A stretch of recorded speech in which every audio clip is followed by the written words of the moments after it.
সবাইকে অনেক অনেক শুভেচ্ছা আমার নতুন চ্যানেলে যুক্ত হওয়ার জন্য।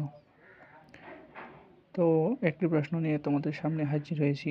দেখি প্রশ্নটি বলছে, রস্যই এর মাত্রার উপরের অংশের নাম কি? রস্যই এর মাত্রার উপরের অংশের নাম কি? এই প্রশ্নটা আসছে 50তম বিসিএসে। চৈতন, আকরি, পাকরি ও জোর আকরি। এখন একটু নিচের দিকে দেখি আর একটু জানি।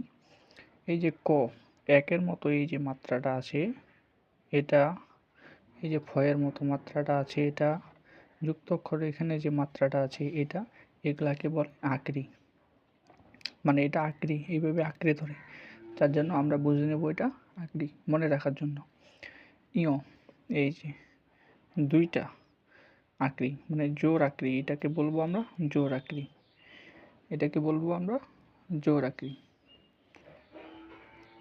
তারপরে দেখি ও, এই যে পাগড়ি, মাথার রাজার যে থাকে পাগড়ি, এই যে পাগড়ি, পাগড়ির মতো এটা, এটাকে বলবো আমরা পাগড়ি, রস্যই।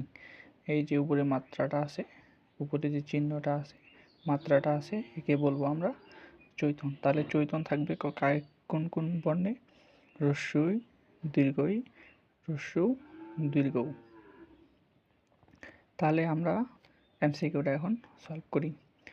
রস্যই এর মাত্রার উপরের অংশের নাম কি?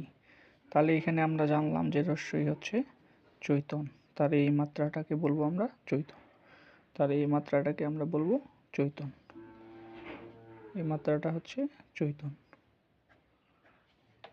তো সকলকে অনেক অনেক ধন্যবাদ আমার সাথে থাকার জন্য।